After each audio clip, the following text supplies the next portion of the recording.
balansyado, dainimpig kikilingan, asin makatotohanan. DCGB, Bareta alas 7. Mga preskong bareta sa lado lokal, nasyonal, internasyonal, asin iba pa.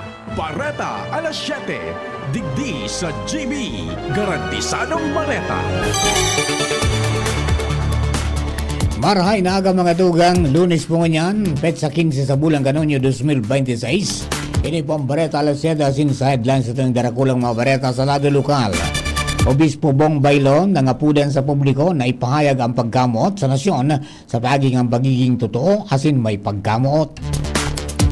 Turnover ceremony kan liderato sa Cam Norte Provincial Office sa Camp Simeon Ola, Legazpi City. Pinanginota ni PNP Bicol Regional Director Police Brigadier General Erosito Miranda. 16 na Latin honorees kan Uwas Community College sa Uwas Albay nagresibi ng 10,000 pesos hali sa lokal na gobyerno. DOH Bicol nagpapadagos sa mga aktibidad may kinaaraman sa selebrasyon kan World Blood Donor Day. Sa lado nasyonal, daing sensitibong datos na nagkakompromiso sa House website defacement sigon sa DICT. AFP bilog ang suporta kay Defense Secretary Gibo Chudoro sa tao kan sanctions kan China. Niyadas nanto Ateneo di Davao tatawanin full scholarship hananom na tugang ni Rene Clert Baterbonia. Paggagadan kan Ateneo Cagers, issue ni non-compliance bako kakulangan sa pulisya, sigun kay dating CHED Chair Prospero de Vera III. Sa ibang nasyon, US military plano maglansan ng ground mission sa Iran para masecure ang nuclear materials kan Iran kung magkakaigwa ng kasunduan ang duwang nasyon. Baretang Sports, New York Knicks champion sa NBA 2026 matapos na daugon ang San Antonio Spurs sa Game 5. Mga dugang, yan po ang headlines ng darakulang mga bareta. Asin kami po ang sidong magiging mga tagapagbareta. Ako po si Jasmine Balon. Ako man po si Mardila, dahing iba. Ngunyan sa detalye sa mga bareta, enot sa lado lokal. Ang baretang ini hatod sa Indokan. Optin Lutein Capsule. Alagaan ang paningin sa tulong ng Optin. Kitang-kita ang kalusugan ng mata. Sa detalye po kang bareta sa lado lokal, nangapudan sa Obispo Bong Bailon kan Diocese kan Legazpi sa publiko na ipahayag ang paggamot sa nasyon sa pagiging totoo asin may paggamot sa pahayag ni Obispo Bailon na sa pagiging pagpirma para sa dapat isa lang movement People's Initiative para sa genuine anti-political dynasty law. Ibig pahiling digdi ang pagsasabi o pagsasabi ni St. John Paul II ang pagkamot sa pagtubod sa mahal na Diyos na iyuan magiya sa diklom. Pwedeng makontra ang biyolensya sa bagigang pagkamot sa krus na iyuan nagpagirumdom sa gabos nin pagkamot. Maging makabuluhan sa pagikan pag-serbi sa kadasaro, pagprotekta sa dignidad, asin paglaban sa korupsyon. Magirumduman ang pinanganutan ni Obispo Bong Bailon kan Diocese kan Legazpi kasabay ang Diocesan Commission on Social Concern ang pagkikisumaro sa nationwide signing para sa dapat isa lang movement People's Initiative para sa genuine anti-political dynasty law. Sa rarom kang People's Initiative dapat makatipo ng pirma nin at least 3% kan registered voters sa kada congressional district para magatabang sa advance kang proposal asin may filing ang makusog na public demand para sa enactment kan genuine anti-political dynasty law. But the more we look at this, in the spirit of this, dapat isa lang, Diyos lang ang magiya sa buhay ta. Para sa sakuya, mas magiging makuman madali, kundi makahulugan ang struggles ta. Sa ngaran kan katotohanan, sa ngaran kan pagsirbi, sa banwaan, sa ngaran kan paglingkod nato sa kada saro. Mayaman man ini o daing inadalan, kubre man ini o makapangyarihan. Gabos kita, magturugang sa Diyos na isa lang. Ang payag ni Obispo Joel Zay Bailon may ganaraman sa paging kaminar sa mga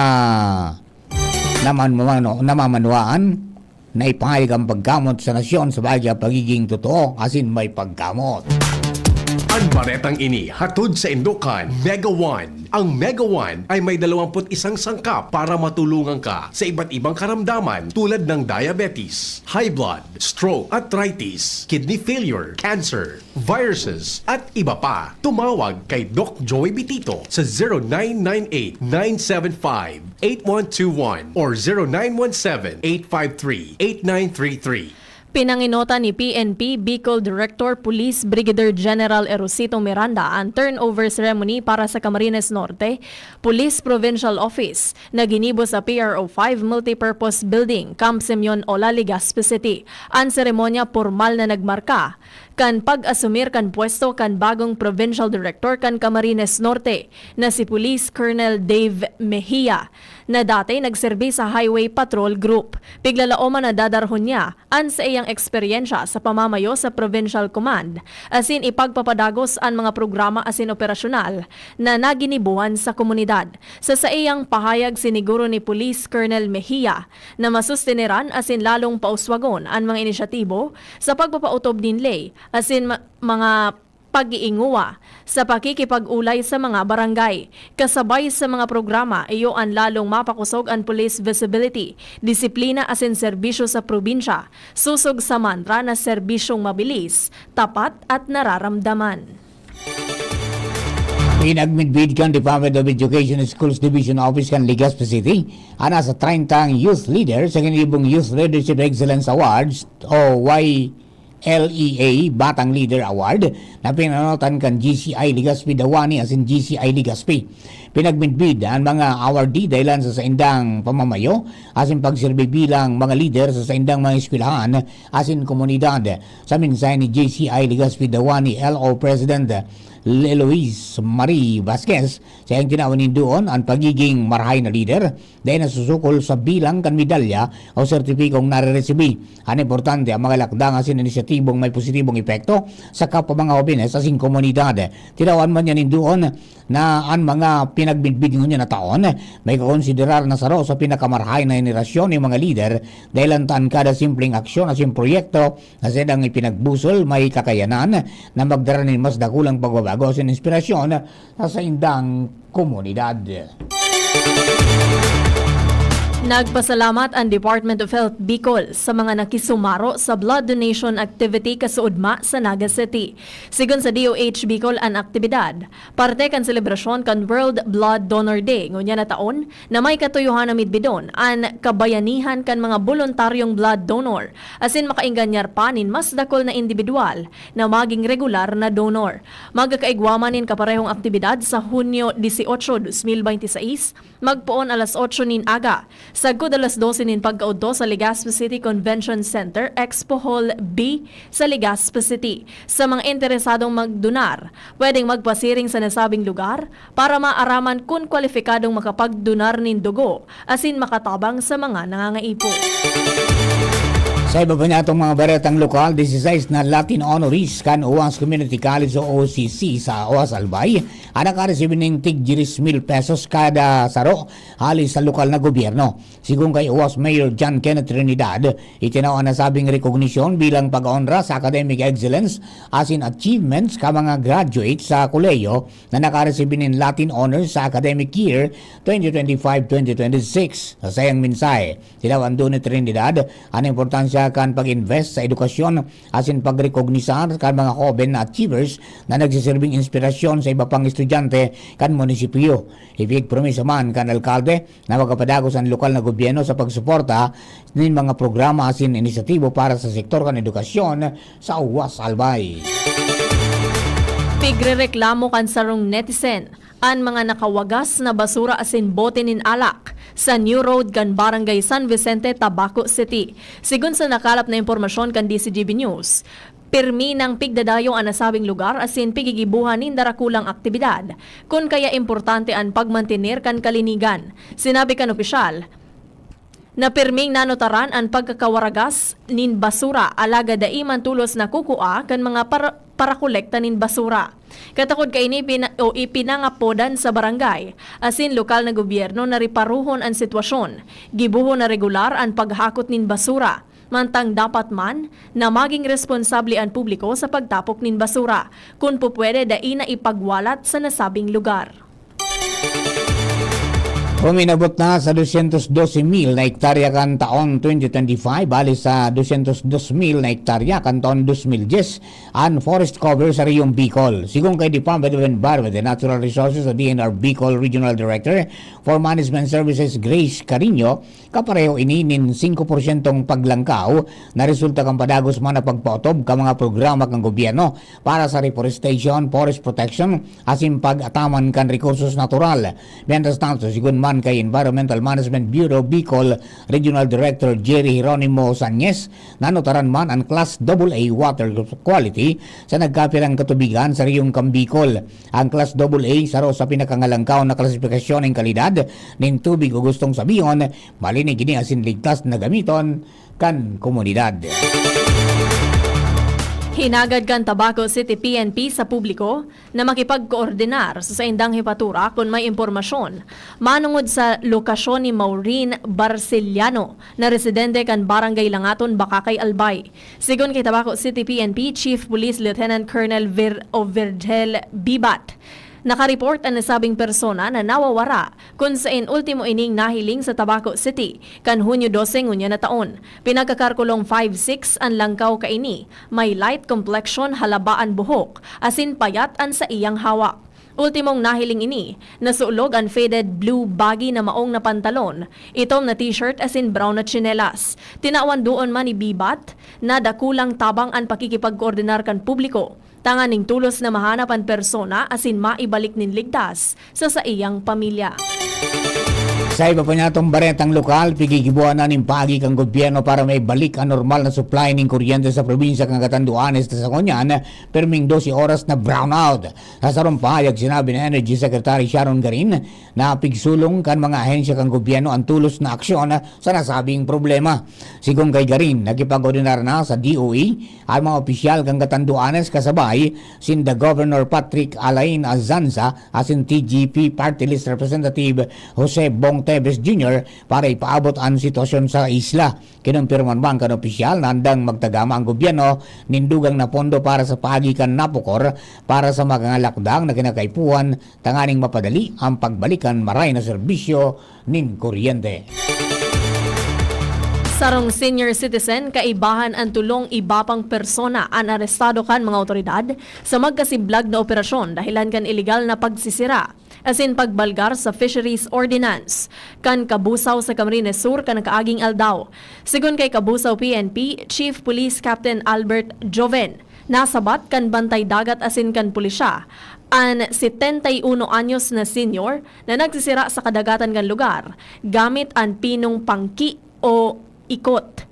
Nakumpiskar digdi ang nasa 2,000 pesos na kantidad nin bulinaw. Sa sarupang operasyon, arestado man kan Kabusaw PNP ang edad 18, 31 asin 48 anyos na mga suspect na residente kan Purok 5, Barangay Lalawigan, Mercedes, Camarines Norte na nagsisira sa nasabing lugar na dainin magkakanigong permit. Nakumpiskar digdi ang 5 kilo nin kasag kantidad nin 1,500 pesos asin mga kagamitan sa pagsisira. Sa presente man, nasa kustodya na kan mga otoridad ang mga nasabing suspect para sa magkakanigong dokumentasyon. Mga tugang primerong partiyang kan sa tuyang Bareta alas 7, Bareta sa lado lokal. Ang Bareta sa lado nasyonal, ibang nasyon sports sa singkamugtagang kampanahon, makalis lamang po kini. At ngayon, ang pinakabago, ang pinaka-epektibong food supplement na mabusising ginawa sa Amerika at matapos ang 3 taon, aprobado na ng FDA. Mega One, ang evolusyonaryong produkto na nagtataglay ng 21 natural na mga komposisyon na nakatutulong upang palakasin ang immune system at ang ating kalusugan. Para sa karagdagang impormasyon, maaaring pumunta kay Doc Joey Bitito sa Barangay 18, Cabangan West, Legazpi City, kaharap lang ng Bangko Sentral ng Pilipinas. O tumawag sa 0998-975-8121 or 0917-853-8933 para sa free consultation sa natural medicine. bisitahin din ang aming Facebook pages, Mega One-Superfood at NHC Bayanihan Official. Mega One, evolusyon para sa kalusugan. Pag tayo'y may sakit, gusto nating gumaling agad.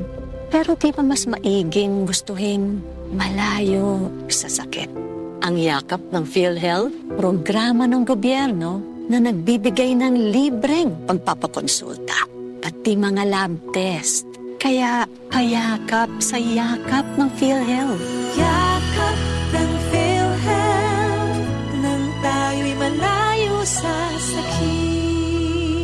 Discover the beauty of playing brightly with New Star Online, a world of smart play and luxury entertainment now in your hands. New Star Online. Have fun. Take it easy. Gambling is for 21 years old and above only. Gambling can be addictive. Know when to stop. Email at responsiblegaming@pagcor.ph. Discover the beauty of playing brightly with New Star Online. Luxury entertainment now in your hands. Gambling is for 21 years old and above only. Gambling can be addictive. Know when to stop. Email at responsiblegaming@pagcor.ph. DZ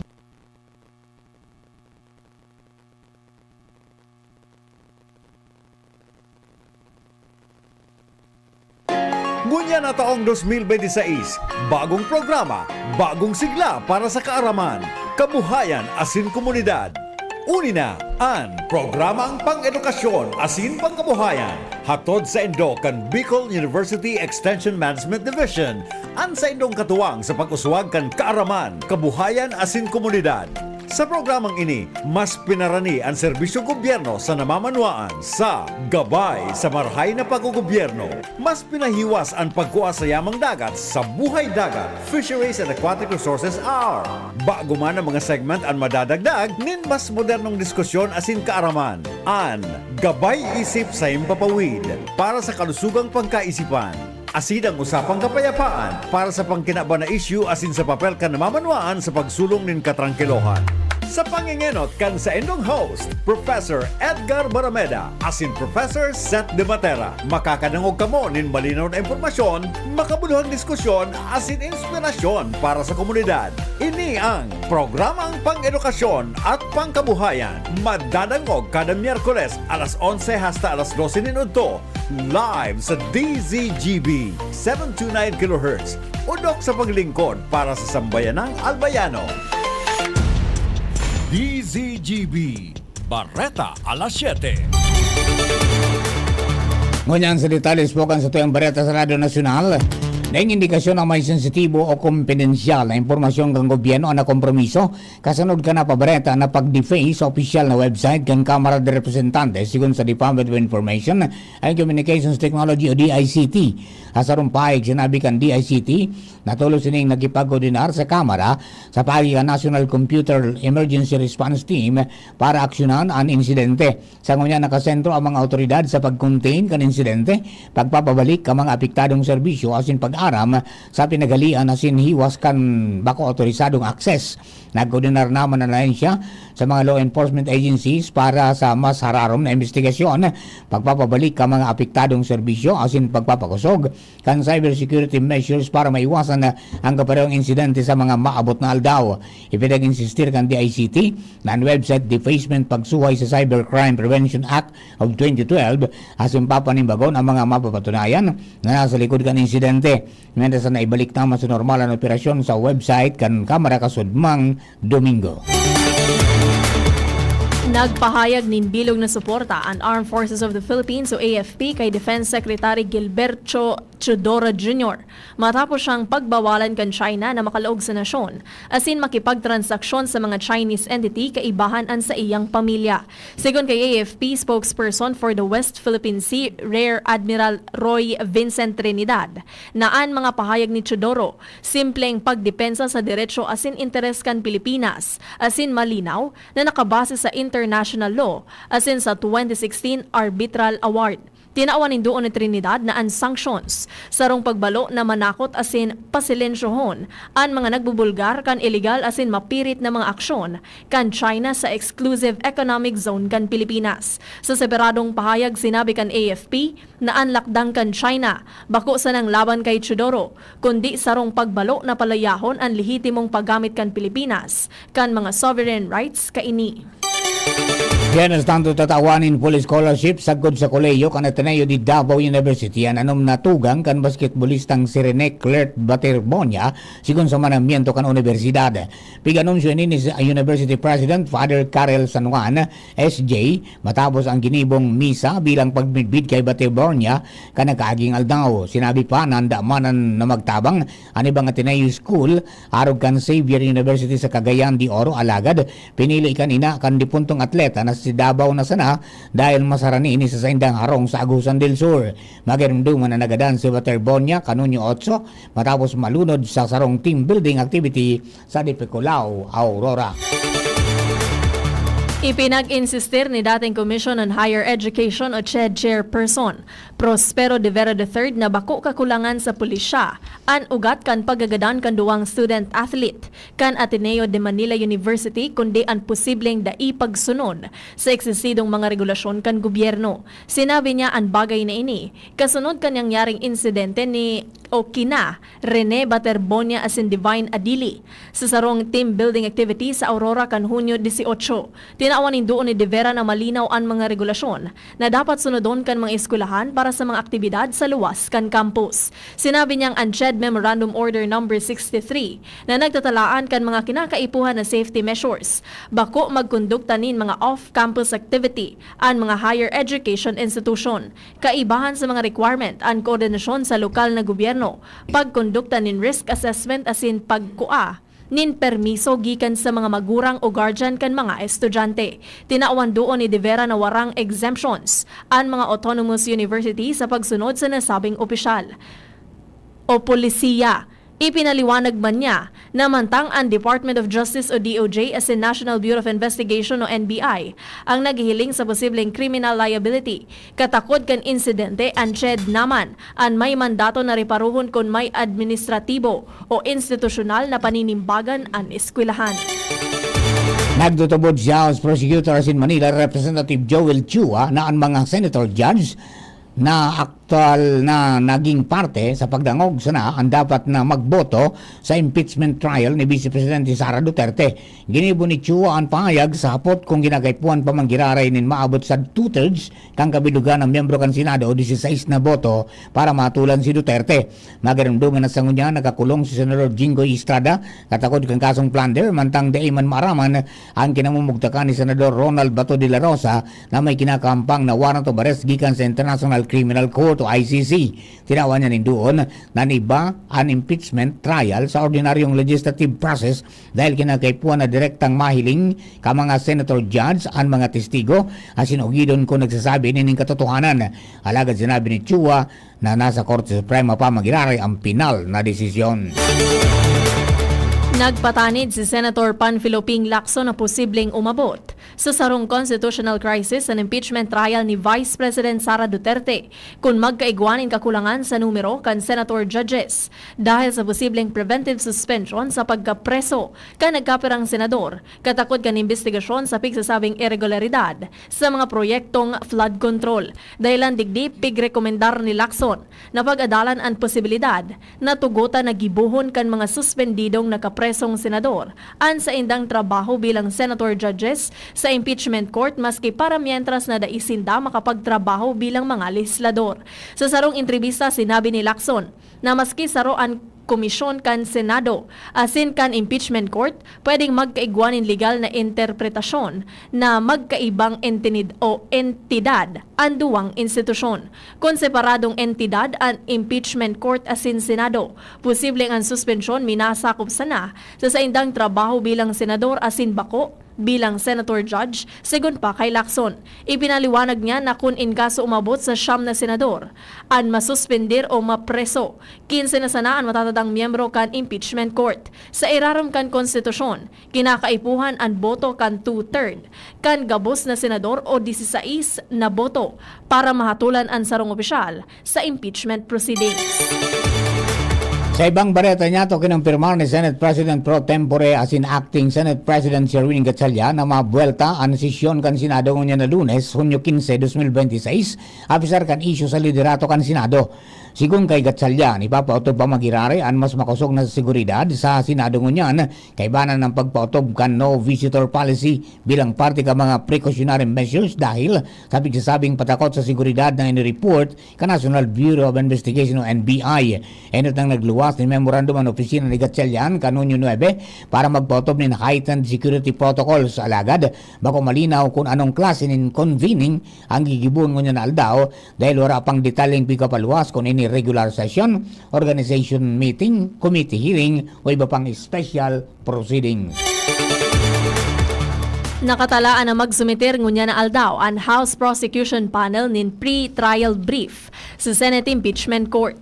Sigun kay House Prosecutor asin Bicol Saro Party List Representative Terry Ridon, nalaog kan pre-trial brief and summary kan admitted facts, proposed stipulations asin issued for resolution. Sinabi ni Ridon na kaibahan man sa pre-trial brief ang listahan kan mga dokumento, exhibits asin mga testigo sa mga alegasyon laban kay VP Sara Duterte na nakapalaman sa Articles of Impeachment. Sinabi man ni House Prosecutor as in Manila 3rd District Representative Joel Chua na sa ngunyan, nasa 25 na mga testigo ang sa indang pigkokonsiderar pero ipapairarong paninda sa pinal na pag-review. Sinabi ni Chua na kadaklan sa mga testigo may koneksyon sa isyu kansalang paggamit ni VP Sara kan confidential funds as in dai maipaliwanag na yaman. Sa bareta niya to sa ibang nasyon, sa tao ka nagkukusog na tensyon na simbalyuan ng pag-atake ng Estados Unidos sa Iran, pigadalang kam military planners kan US ang paglansanin ground mission para ma-secure ang nuclear materials kan Iran kung magkakaigwanin kasunduan ng duwang nasyon. Sigon sa mga opisyal kan Estados Unidos, kaibanan sa mga pangenot na plano ang pag-deploy ng mga soldado sa nagkapirang nasyon sa Medio Oriente, tanganing suportaran ang marikas na operasyon kan Department of Energy sa paghanap, pagsiguro, asin paghali kan stockpile kan highly enriched uranium kan Iran. Piglinaw kan mga opisyal na parte sa nani kan ordinaryong contingency planning, asin bako pa pinal na desisyon para magkondukta ng operasyon. Mientras sa sinabi kan sarong halanggaw na opisyal kan administrasyon kan US na sa irarong kan piglalaoman na kasunduan, raraoton mo na sa mismong lugar ang enriched uranium kan Iran bago inihalion sa nasyon mantang piglalauman na maduranin sa 60 aldaw na mga technical na negosasyon matapos mapirmahan ang Memorandum of Understanding. Kadagdag natong barenta sa lado internasyonal, Pio Fernandez na sa linya. Ping, please come in. Yes, thank you so much Andy Mar and Ma'am Jasmine sa mga dagdag pang bareta. Tapos na ang deal asin ana paghururon kan Iran asin Estados Unidos de America pati naman ang Israel pagkatapos na i-anunsyar ni Presidente Donald Trump tagakapirang minutos pasaran luminihis na an sa indang deal iyuan sarado na and nakatalaan na ining pirmahan tabi and dimar petsa 19 ngunyan na bulan in Hunyo presenteng taon. Basahon niya to ang latest na pahayag na ipinagpaluwas pa sa naman ni Presidente Donald Trump. The deal with the Islamic Republic of Iran is now complete. Congratulations to all. I hereby fully authorize the toll-free opening of the Strait of Hormuz and simultaneously therewith authorize the immediate removal of the United States naval blockade. Ships of the world, start your engines. Let the oil flow. President Donald J. Trump. So yan tabi and Dimar, ang very latest hali mismo duman sa White House and katakod kaiyan nagpaluwas manin pahayag si Vice President J.D. Vance na siya iyuan maatindir sa pagpirmahan kanasabi ng napagkasunduan finalmente kanduang lado duman sa Geneva sa Switzerland and may posibilidad na mismong mag-atindir man si Presidente Donald J. Trump. Halidigdi sa Newsbase, ako po si Pio Fernandez. Thank you very much, Ping. Meron tanto sa tuyang sports news. Baretang sports, natapos man giraray ang sobra 5 dekadang paghalat ka New York Knicks. Matapos nindang matukdol ang sa indang primerong NBA Championship sa laog nin 53 na taon. Sa paay ka 94-90 na paggana laban sa San Antonio Spurs sa Game 5 kan 2026 NBA Finals, Domingong aga sa Pilipinas. Pinanginota ni Jalen Brunson ang Knicks sa iyang 45 puntos. Kaibahan ang 13 na sunod-sunod na puntos sa ultimong pardekan fourth quarter. Dahil ang digdi natapos ka Knicks ang serye sa 4-1 card.